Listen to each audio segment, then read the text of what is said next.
Yes. Well, this is where the horror comes in, Robert. Owner of local business in the city he was in found burned alive in car.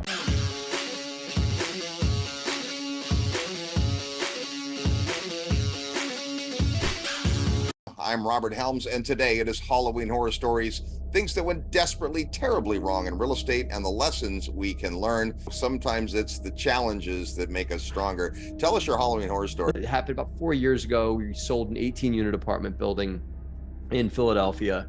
Really exciting sale. And we wanted to do what's called a 1031 exchange. But it's really just where you get to take your proceeds and roll it up into another asset and defer the taxes. And so you can sell one thing and not pay the taxes on it and buy another real estate asset. It's one of the most awesome tax benefits of real estate ownership. It's fantastic. We were doing a 1031 exchange, which is a little bit more complicated, into a vehicle called a tenant in common. We were selling an 18 unit. And we had built our brand, and we're lucky enough to be reaching up the ladder a bit and buying a 198 unit down in Fayetteville, North Carolina.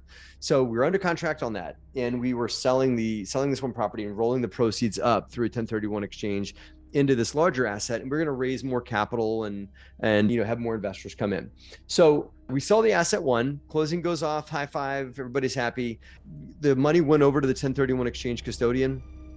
And I called them 2 weeks before closing on the 198 unit, Robert. And I said, you just want to make sure you guys, know where to send the money. Want to make sure you know where the title company is, and make sure we're clear and everything's all the paperwork signed, ready to go. Just courtesy check-in, right? And nobody answers the phone. My agent at the 1031 company doesn't answer her phone, and I leave her a few voicemails. Try again, email, nothing. And everything's ghosted. It goes a couple of days. I'm like, man, I need better customer service than this. So I'm going to find the owner of this company, and I'm going to call him up and say, hey man, you got my money. It was $716,000 these folks had, which was our proceeds, but mostly our investors' money and our money too. We're sitting with this 1031 exchange custodian. 1031 exchange intermediary is a third-party company, and It's independent of the title company or escrow company or attorney that you close with. And that's a really important part of a 1031, because you cannot have constructive receipt of that money. It has to follow this chain. And 1031 companies, they don't charge that much money, but they do sit on a bunch of money for a long time, and they make the interest from that. And just one more piece when you have the complication of a 1031. So take us through what happens next. Yes. Well, this is where the horror comes in, Robert. I Googled the guy, the owner of the company's name, which I'll spare him and not say it here, right? So I Google his name, and immediately it comes up. First line, owner of local business in the city he was in found burned alive in car. Whoa. And I said, right. And I'm like, what? This poor guy, I feel so bad for him. This guy was burned alive, right? And he's now in a coma.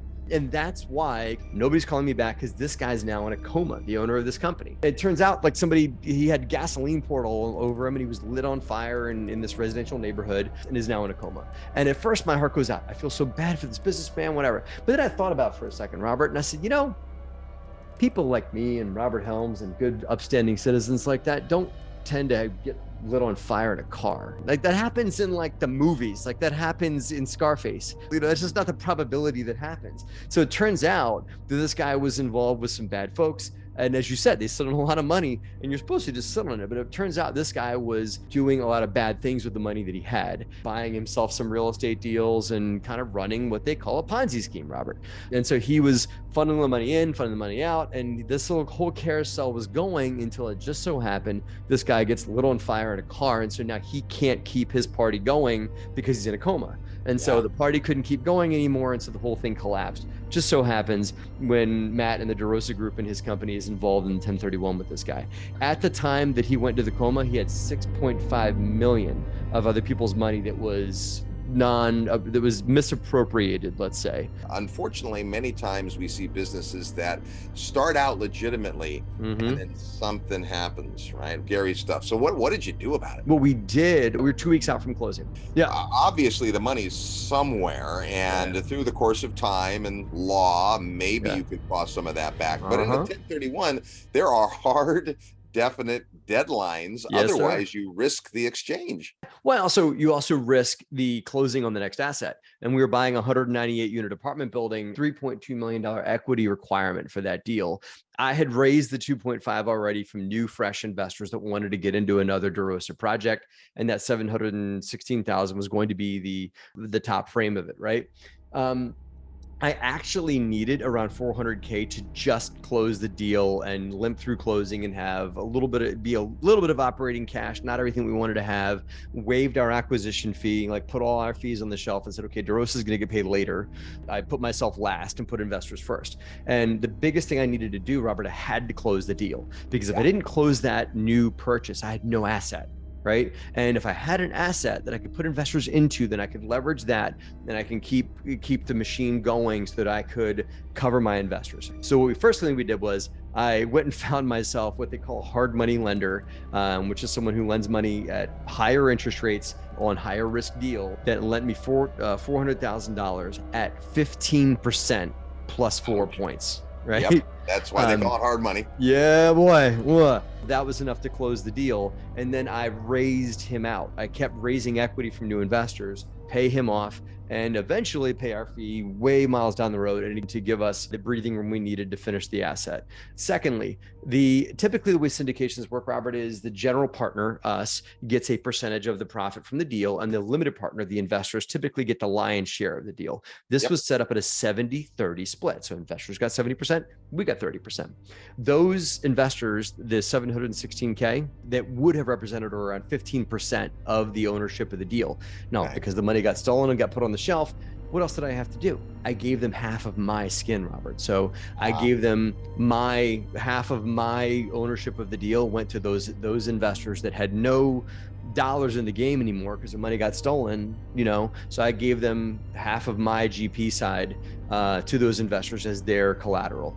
And now, because I had an asset, I could give that to them. If I didn't, I'd have nothing, right? Next thing we did was we went and located and found, it's not hard to find people when money gets stolen like that. It's pretty easy to find everyone that's crying into their cereal all together, right? So we found everybody, found an attorney. The other folks that had the same issues. Yeah, we found the other 6.5 million people that had money stolen from this guy, right? So we went and found a lawyer, and DeRosa, my company, was one of the 3 champions of assembling everybody. Is me and 2 other people, of course, the top 3 that had the most money stolen from them, found a lawyer, and we went after this knucklehead with a class action suit. And guess what, Robert? We got him. We got judgments on him. We were able to lien. Luckily enough, a lot of the money went into other assets, right? And he did buy himself a mobile home park and several self-storage centers and a bunch of houses, and bought himself a home on the beach. We were able to rake back all that, get a lot of the investor equity back. So I slowly took that and paid back my investors and bought back a little bit of the GP side. And the next thing I did, Robert, is I took the apartment building in Fayetteville, North Carolina, and we did the right thing. We did our renovations, injected our capital in there, completed that project, and we sold it 4 years later. The big moral of the story, Robert, is the investors that were in that deal, that the stolen folks, we treated their money with a profit payout as if their money was in the deal. And it wasn't. So we took the profit from the sale, made them whole again. So the profit from the sale plus all the legal settlements added up to a very, very sizable profit to these folks. And it came off my back, but guess what? I got to live another day as an operator. I got to know that I was the custodian on this for these people, and I took care of them and gave them a great profit on their money. And I slept well at night knowing that I did the right thing. I mean, I didn't sleep well at night in the beginning, but I slept well at night when it's all done.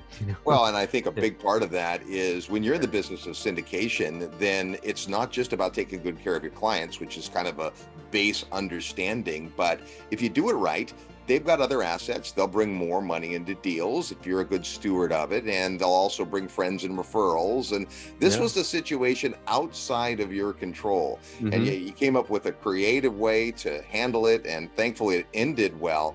Matt, what were the big lessons here? What did you get out of this crazy story that serves you now as an investor moving forward? Now, you and I are both believers in assets over everything, that an asset is really is something that you can use when you're in either situation, or just it's where true wealth is held, right? And so Absolutely. owning the assets, us owning the asset, knowing that we could give leverage to our investors with it to cover them. That's big lesson number one. And obviously, it was a blessing that this knucklehead had taken the money and went and bought assets of his own with it.